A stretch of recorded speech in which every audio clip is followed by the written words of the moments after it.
Ora viva!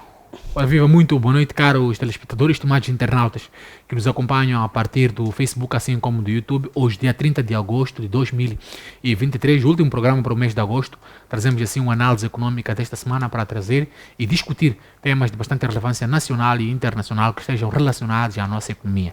Hoje não será diferente, vamos aqui discutir este que é um marco da semana, me refiro à FACIN. Vamos tentar discutir as principais vantagens que esta feira traz, mas também em termos de perspectivas, o que pode-se tirar em termos de proveito da feira, esta FACIN de 2023, que está na sua 58ª edição. Ainda no programa de hoje vamos falar um pouco sobre os BRICS+, e a vantagem comparativa que Moçambique pode tirar desta organização, sendo um bloco que está a tomar dianteira e relevância na conjuntura internacional. Já ao final do programa vamos discutir este novo braço direito da CFM, que é uma componente logística criada pelo grupo com vista a desenvolver e gerenciar negócios que estejam relacionados ou fornecimento de negócios que estejam relacionados à área de petróleo e gás. Como é habitual, tenho o meu estimado convidado, a qual irá me ajudar também a compreender em parte os temas que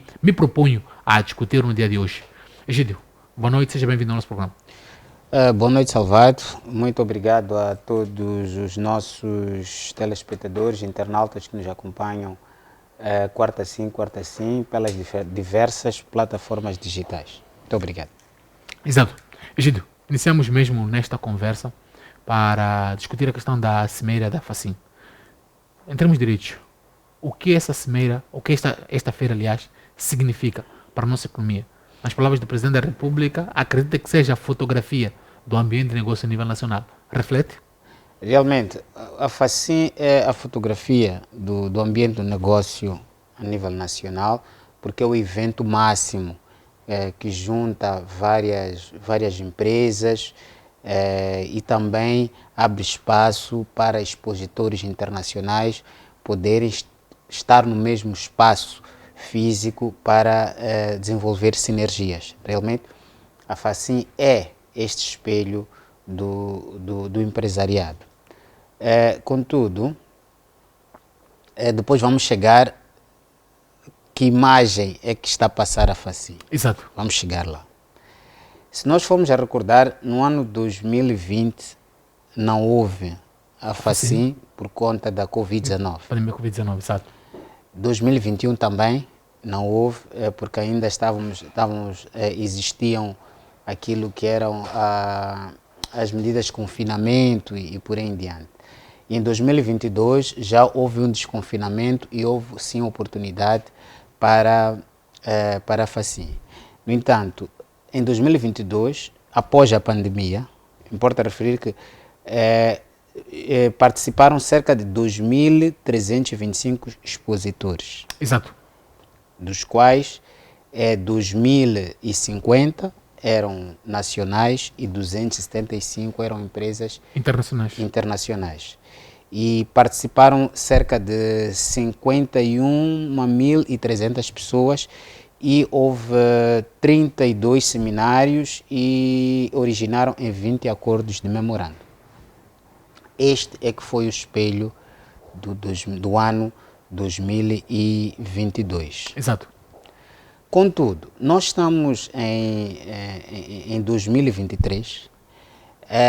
A informação que eu tive é que até ao dia de hoje, quarta-feira, apenas 50 empresas é que estavam inscritas e há uma previsão de 2.500 expositores e 450 empresas estrangeiras do país. Ou seja, não sei se os números já começam a suscitar alguma questão. Exato.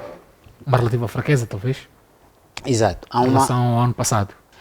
E para mim, o dado mais desafiador aqui é que, pós-pandemia, houve mais inscritos, houve mais aderência à FACIN versus 2023, as coisas já estão que estamos num ambiente de negócio mais favorável.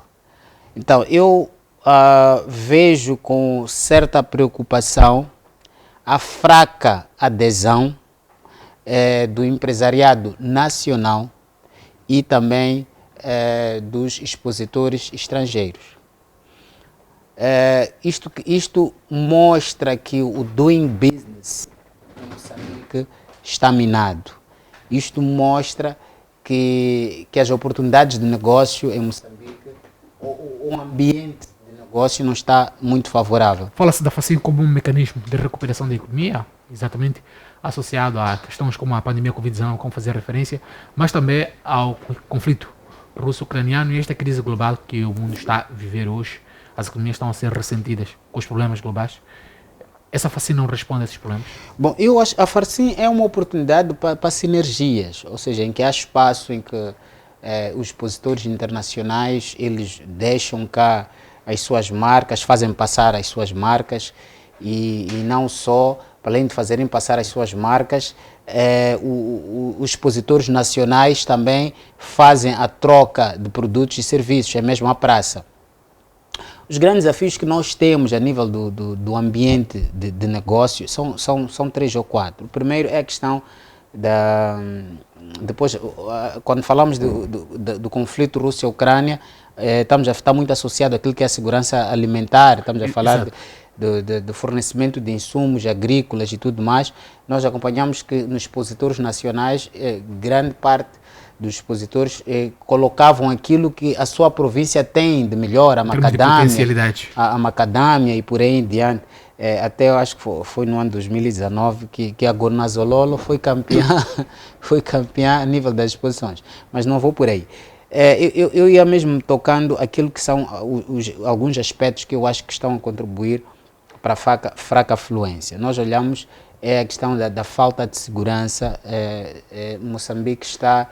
Os empresários estão a ser desafiados com a questão dos sequestros, dos raptos, e isto, a dado momento, fez com que muitos empresários abandonassem o nosso país e reduzissem o seu investimento.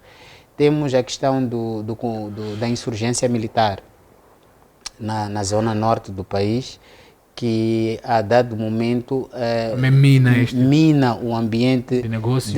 Assim como os incentivos para investimentos. Aliás, o Presidente da República até pronunciou-se em relação à questão dos raptos e as implicações que tenham no investimento a Moçambique. Naturalmente. E depois também tem, eu acho que alguns aspectos que estão a minar é a questão do custo operacional. Creio eu que os stands este ano devem estar a um preço muito mais alto comparativamente a 3 ou 4 anos atrás, ou seja, o preço alto do stand acaba limitando o empresariado nacional para aderir à própria FACIN e associar também ao baixo poder de compra dos moçambicanos, não é?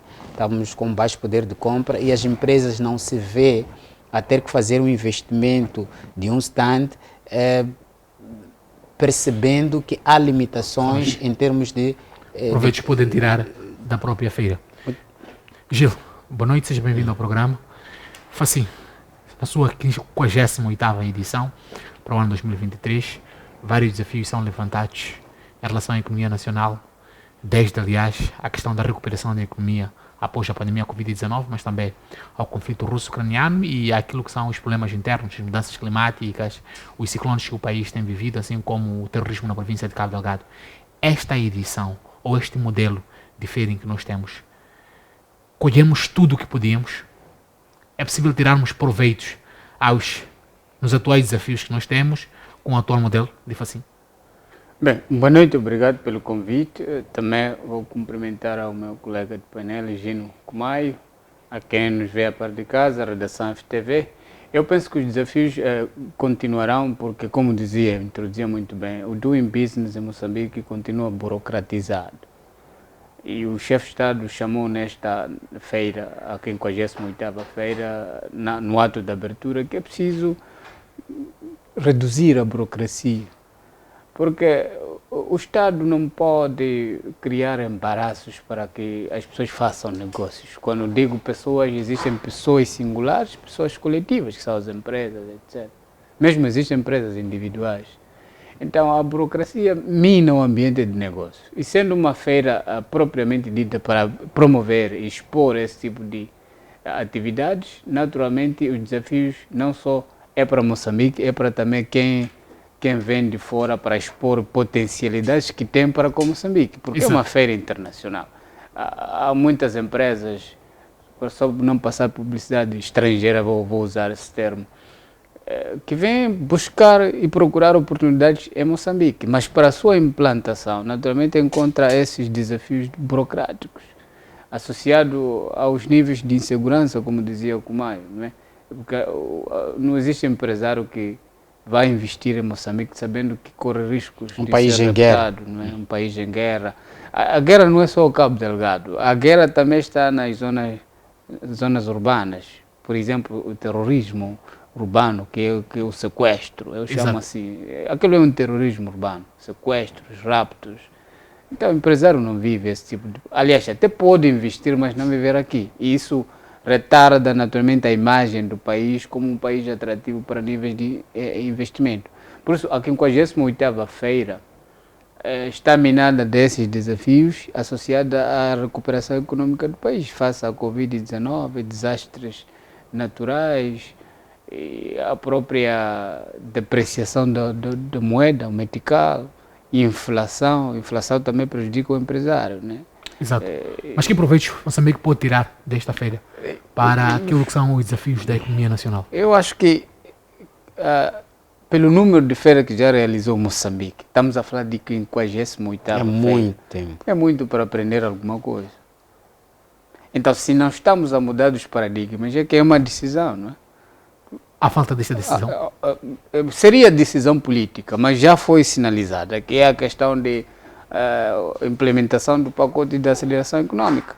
Mas algumas vontades naquele pacote passam por legislação, reforma legislativa. Então, aí já começa-se a chamar outros poderes associados mas ao por exemplo, presidente para questões de... sendo a PIEX quem gere Esta feira. esta É feira, organizador, aliás. pressupõe-se que não haja um braço legislativo que possa impedir, ou é a questão aqui de imprimir maior dinâmica, ou mudar até a maneira de fazer, porque hoje estamos no advento das tecnologias. No advento das tecnologias, se calhar criar salas abertas em online, não sei, eu acho que, porque hoje em dia a pandemia mudou a maneira de fazer a coisa. As pessoas já podem estar centradas 100 países na mesma sala a dirigir. Eu acho que se calhar seja esse o caminho de ir buscar novas maneiras de fazer. Uma dinâmica diferente. Sim, da atual. chama-se virtual window, right? Sim. Janela virtual, Sim. Economia digital. É possível, mas a questão não é só expor, não é?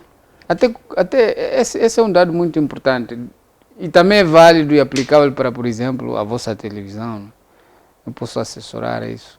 A vossa televisão abrir salas virtuais para cinema, né? Abrir salas virtuais para concerto e alugar ali um espaço nesses provedores de sinais. Né? Vocês vão lá na sala, vão promovendo o evento, a pessoa paga para ver o evento em tempo real. É o que está a falar. A economia digital estava a dormir muito. Então, continuando, é uma forma de promover, não é? É uma forma de promover a atividade, mas a questão é como capitalizas o que promoves para ser o país atrativo para se fazer o negócio. Okay. Porque aqui a questão é o que Moçambique tem a oferecer. O Moçambique tem terra, tem oportunidade de negócio em vários setores, mas como se materializam esses setores numa empresa já a ser implantada em Moçambique?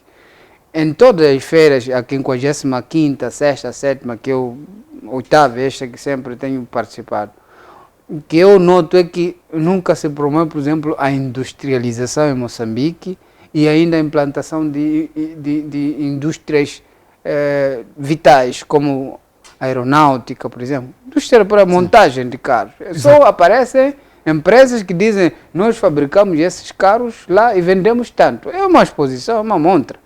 Mas uma atração de que queremos vir a Moçambique para montar uma empresa montadora de carro, ou sei lá, ou mesmo embarcações, etc., que nós precisamos neste momento.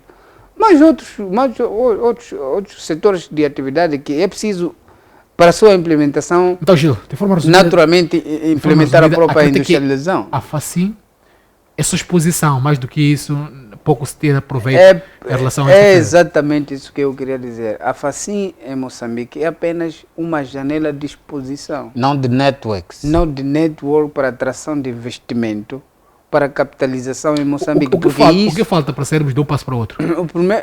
Diria que faltaria a vontade política, mas como eu disse, que a vontade política já foi, o presidente já deu o sinal de que é preciso burocratizar o país, reformar as leis. Então quem reforma uma lei é a Assembleia da República. A Assembleia da República não podemos apontar o dedo neste momento.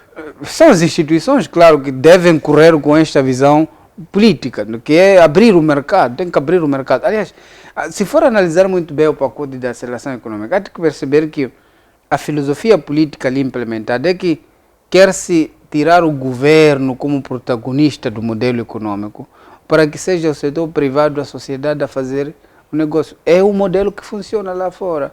É a sociedade, é o setor privado que faz a economia andar. Aqui não. Se o governo não mobiliza financiamento via outros fundos, a economia fica parada. Porque todas as PMEs comem no governo. Ou seja, os seus bens e serviços, o maior cliente é o governo. Virados para o governo. Então, isso é uma economia governamental, não funciona. Então, até se calhar, pese embora que há algumas iniciativas a nível do sustento, a promover algumas feiras agrícolas, mas era espaço a nível da FACIM massificar, como a gente estava falando da industrialização, massificar, ter como focal point a industrialização da parte agrícola. Aí pode ir buscar novos players que vão dar o suporte. Agora, tem aqui outro desafio, que é a questão de infraestruturas. Temos as infraestruturas. Para chegar do local de produção até os mercados e até a capital, que é o maior consumidor, tem a infraestrutura que acaba encarecendo o produto. É por esta razão que muitos agricultores ou alguns fornecedores de hortícolas e consumíveis preferem importar na vizinha África do Sul do que optar pela produção nacional, por conta dos custos que estão associados. Gil, de forma exata, quais são as recomendações que deixamos para esta FACIM, de modo a transformar a ideia de exposição para uma ideia de implementação? A primeira, há que concordar com o Egine, que é preciso, estamos numa economia digital. E-commerce. E é preciso não olhar Maracuena, aquilo, né? Não olhar apenas Maracuena como a janela para expor as potencialidades. É preciso abrir, usando plataformas digitais, novas tecnologias, Facebook, WhatsApp, essas coisas. Que enquanto decora a feira é possível os países conectarem-se via cadastro, claro que vão ter que pagar alguma taxa para ter acesso a esse tipo de evento. Isso aumentaria os stakeholders. Aumentando esses, também internamente é preciso mudarmos da abordagem de fazer a feira.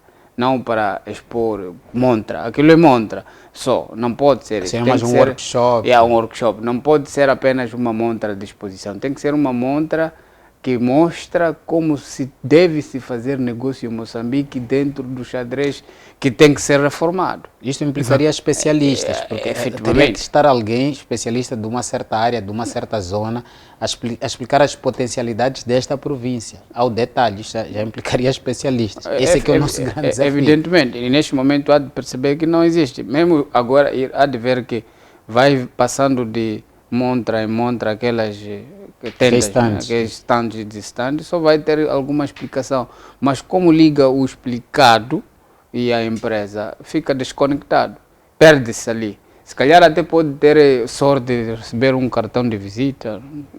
Então é preciso conectar a exposição e o saber fazer negócio internamente. E aí não se descarta a possibilidade de pensarmos numa feira de promoção e atração de investimento para a industrialização do país. Exato. E Gino, também concorda que esses passam por ser os principais desafios da feira? Sim, sim. Hoje nós estamos numa economia digital, né? Fala-se muito do e-commerce, não é? E eu vejo na diáspora existem fóruns em que estão ligados vários países e tem lá janelas, as pessoas vão participando de forma direta, não é? Naturalmente que aí já tem que haver um maior exercício em termos da estruturação ou a venda deste produto que é facinho. Quer ir buscar, por exemplo, vamos lá, sabemos que a Zambésia tem a macadâmia, temos as outras potencialidades, e colocar isso numa janela que vai atrair possíveis investidores, não é? Estamos a falar daqui da própria industrialização, estamos a falar, nós temos muito potencial a nível do turismo, mas já depois chama-se aqui a questão de especialistas, não especialistas em termos de caracterização, mas também especialistas em matéria de doing business. Pessoas que têm a linguagem, sabem o que falar, sabem como promover, e depois, por meio disto, hoje já é possível, tem várias plataformas, o Teams, Zooms, por aí, e que faz em salas, e dali partir para uma ação mais concreta. Exato. Não é? Como estava aqui a dizer o Gil, realmente a nossa facim para a realidade, mas eu até que não aponto o dedo, não aponto o dedo à comissão organizadora. A realidade que nós vínhamos a viver há 58 edições atrás, ou há 58 anos atrás, realmente era um ambiente de exposição, não é? Era um ambiente de exposição em que o consumidor final tinha o poder de compra. O paradigma hoje mudou. Então, e as pessoas estão todas ligadas aos telemóveis. De qualquer canto do mundo, alguém assiste o nosso programa hoje, eu partilho o link, assiste o nosso programa. Então, eu acho que há este desafio a nível da PX, que é tentar digitalizar esta feira. Existem algumas entidades, alguns fóruns muito fechados, mas a nível nacional, que atraem investidores, mas eu acho que a PX já tem que ter esse desafio, tem que ter maior. Pode ocorrer no espaço em Ricatla, mas ocorrer no espaço em Ricatla já tem que ter um anfiteatro, tem que ter uma sala com uma estrutura em termos de som, qualidade, que vai poder fazer ocorrer a feira a nível internacional e de forma paralela a nível nacional. Exato. Vamos passar para o nosso segundo tema mesmo, que está relacionado com a nova criação da CFM, que é um braço que está voltado para os negócios de oil and gas. Gil, inicio exatamente consigo este tema. A CFM cria o CFM Logistics, que é um veículo da CFM que visa desenvolver trabalhos que estejam diretamente relacionados com a área de oil and gas. O que podemos esperar deste veículo da CFM? Eu olho este veículo como uma nova edição de uma das empresas dissolvidas no escândalo de dívidas ocultas. Porque o mercado era mesmo o setor da indústria extrativa. Então, CFM para quê? CFM está acoplado caminhos de ferro, portos e cabotagem. E tinhas ali a MAM, Moçambique Asset Management, que foi dissolvida, que poderia também fazer mais ou menos esta nova abordagem dos caminhos de ferro logistics. Então, estamos a dizer o quê? Ainda é pertinente repensarmos das empresas que dissolvemos, porque estamos a perder oportunidade de negócio na cadeia de valor dessa indústria. Então, está de parabéns com o caminho de ferro de Moçambique por entender que é preciso fazer-se presente neste setor indústria, para fazer dinheiro. E também daria exemplo, as linhas aéreas de Moçambique podia usar a sua subsidiária, a MEX, para também começar a entrar neste negócio. Transporte de pessoas, principalmente de pessoas, os tais profissionais que trabalham nas plataformas, usam transporte aéreo. Podiam ver de onde vem, etc., parar aqui na África do Sul. A nossa LAM ir buscá-los para Pemba, por exemplo. E de Pemba tem ali conexões com helicópteros, vai à plataforma. Esse circuito de negócio não gera abaixo de 100 milhões de dólares por ano na indústria. E se formos a ver hoje, a LAM não está lá, a MEX não está lá, e está sendo operado por firmas estrangeiras. Então estamos a perder dinheiro. Por isso eu disse inicialmente que a CFM está de parabéns por entender que é preciso integrar-se nesse segmento de negócio. Estão de parabéns. Funciona? Sim, funciona. Obviamente funciona, porque toda a cadeia de indústria usa serviços de transporte rodoviário, ferroviário, marítimo e aéreo. Então, se Moçambique tem Caminhos de Ferro Moçambique, que tenha como missão potenciar negócios no âmbito ferroviário, portos, e depois liga com a cabotagem, não é? Então é um negócio sustentável. Todos os pipelines que andam aqui de onshore para offshore vão via marítima. Então, quem está lá? Empresa nacional. Não existe. Então, diria que seria a Enilce, que como se chamou, a NH Logistics, mas já está moribunda, passa a expressão, não está a fazer nada. Então, eu acho que o CFM, quando aparece a substituir a competência que seria da NH, não é? Nesse segmento, porque criou a NH Logistics já faz muito tempo, mas não está lá a fazer alguma coisa relevante. Então, o CFM está a criar uma solução alternativa. Daí que eu penso que, à semelhança do que a CFM está a fazer, também temos que despertar atenção à LAM de Moçambique. Volto para discutirmos os recursos gastos para criar essa empresa. Gino, essa decisão da CFM, que proveitos podemos tirar?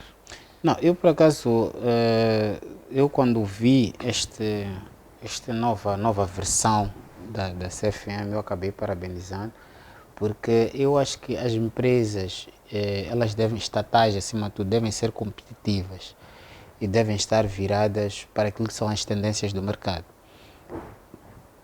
O que é que fez? Percebeu-se que neste momento Moçambique o grande potencial é oil and gas, que é o petróleo e gás. Para não dar espaço aos outros operadores por esta fragilidade, tomou a dianteira. Pese embora que é prática da CFM terciarizar o serviço. Pese embora que é prática da CFM terciarizar o serviço. Esta terciarização de serviço garante melhor execução em termos de prestação de serviços. Em termos de prestação de serviço, mas por outro lado não há oportunidade das empresas nacionais poderem desenvolver ou crescer. Não só em termos de lucratividade para o próprio Estado, acaba sendo maior ela operando de forma direta do que por meio de terceirização. Sim. Se a forma direta funciona, os proveitos são maiores do que a terceirização. É aquilo que o Gil já vinha mesmo falando aqui nos outros programas, em outros fóruns, que o perigo de ser o próprio Estado a fazer uma gestão direta do negócio, este mesmo negócio não se torna tão sustentável como a terciarização. Nós olhamos, por exemplo, ao porto, para a própria realidade dos portos e caminhos de ferro, está terciarizado, está lá a DP World, a MPDC, por exemplo, e o porto de Maputo e o porto da Beira, que está a Cornelder, são portos de referência a nível internacional. Mas isto porque houve uma terciarização. Então, eu creio que mesmo havendo a CFM Logistics, o Estado ganha, sim, porque aparece a CFM como uma empresa que está a dar conta deste assunto, mas eu ainda continuo a achar que eu estou dividido, porque a terciarização garante a melhor prestação de serviços, eficiência, prestação de contas, transparência e tudo mais.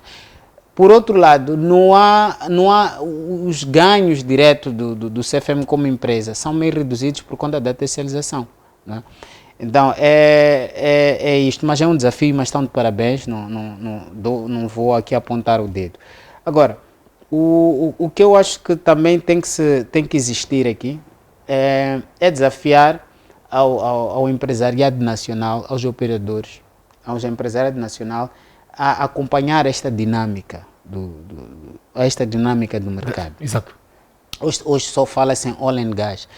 É oportunidade para nós, para o empresariado nacional, assim o CTA também, em criar empresas que estejam diretamente ligadas à natureza de serviço que está-se a prestar. Porque senão pese embora que tenha um desafio aqui, voltamos ao que estava aqui a explicar o Gil, a questão da burocracia. Estamos a falar que para um empresariado nacional poder operar, por exemplo, neste segmento de oil and gas, tem que ter certificações. As certificações ISO 9000 e por aí em diante, o Gil se calhar pode nos dar um suporte em termos de certificação. São certificações muito caras. E estas certificações constituem uma barreira para a entrada de novos players para a entrada de novos pequenas e players. médias empresas. Para além da própria certificação, que são as normalizações, tem a questão aqui do selo Made in Moçambique, que é um dos quesitos dos investidores. São esses dois detalhes que eles exigem a nível para poder estar na sua cadeia de serviços. E conta-se o número de empresas que estão aquém desta prestação de serviço. Então, mas o CFM está de parabéns e tem que se criar aqui, desafiamos as escolas de formação, desafiamos a ciência e tecnologia para empoderar aos jovens para poderem responder isto e a médio e longo, daqui a 30, 40 anos, ser o próprio CFM, ter uma intervenção direta com mão de obra nacional e por aí em diante. Exato. Gil, a criação desta empresa é característica do Estado, muitas das vezes, ineficácia das suas empresas. Já discutimos várias vezes aqui as empresas que estão sob gestão do IGEP. A CFM é uma exceção, muitas das vezes, mas a criação de mais de um braço, além da CFM, do jeito tradicional, a criação de uma CFM Logistics, não pode criar ou propiciar um ambiente fértil para os problemas que são característicos das empresas em que o Estado é participativo. O regime avançou um dado aí muito importante. Provavelmente tenha sido despercebido, passou despercebido, mas fomenta também atos de corrupção, por um lado. Porque, na verdade, são veículos com fins específicos, os SPVs. O que elas fazem? Naturalmente, elas isolam os riscos das empresas, mas elas passam a ser um projeto autofinanciado, não é? Então, o problema qual é? É que o risco que existe é a transferência de fundos públicos para um veículo em que internamente não sabes quem são os acionistas. Okay. Então, não sabendo, não conhecendo quem são os acionistas, e estes veículos estão diretamente ligados ao projeto que vai gerar a renda. Então, quando aparece a receita, a primeira parte que divide a receita são os acionistas escondidos no veículo que ninguém sabe. O remanescente que vai para a empresa pública que financiou, que é dona dos ativos. Exato. Então, o que vai acontecer é que gera-se ricos através dos veículos, veículos com fins específicos, e o que fica é que vai para a empresa que tem contrato social com o Estado. É como quem diz em termos numéricos, o veículo pode gerar 20 milhões de dólares, se divide entre eles os 15, fica 5 é despesa de funcionamento do próprio veículo e 2,5 que vai para a empresa pública. E a empresa pública que tem a obrigação de pagar dividendos ao Estado. Quais são as vias alternativas para se passar disto? As vias alternativas, na verdade, é a criação dos veículos, mas em termos de financiamento, há que se repensar. Por quê? Porque os veículos, quando são criados, o objetivo principal é isolar o peso da dívida pública que a estatal ou a empresa pública tem para com as finanças públicas. Ou seja, quando se cria um veículo, a empresa mãe, que é a empresa pública ou estatal, sei lá, vamos usar qualquer termo, mas que seja do Estado, não pode buscar financiamento como dívida para entregar o veículo, porque o veículo em si é um ativo para autofinanciar-se. E se for, podemos dar exemplo, a NH já solicitou aval do governo em 2 mil milhões de dólares para financiar um dos seus veículos na bacia de Rovuma, da área 1, só área 1. Então, se este negócio falhar, então o veículo será obrigado a ativar as garantias do Estado para pagar a dívida. E o serviço da dívida do Estado vai subir. Então, esse é o risco de criação desse tipo de veículo, com um financiamento também que não desliga do Estado. Exato. Então, esse aqui é o risco, para além dessa questão de não se saber dos acionistas principais, porque os veículos em Moçambique são criados como sociedades anônimas. Então, se é anônimo, você não sabe quem está ali. Não tem como sair. E mesmo que saiba quem está ali, a questão que pode se colocar é está ali apanhando e encontrou onde os milhões de dólares que ele investiu. A maior parte deles são pessoas que estão ligadas ao poder político, poder econômico, por aí em diante, não é? Então é complicado no contexto moçambicano, mas os OBS são assim, of the balance sheet, são funcionais noutros países, quando naturalmente não olham como fonte de investimento no projeto, nas finanças públicas. Ou seja, CFM criou o veículo, então, a partir do momento que cria o veículo, o próprio ativo tem que ser um projeto autofinanciado e não vai buscar dinheiro público para financiar. Vindo do Estado. Exato. Gino, o caso da CFM pode se repetir na LM?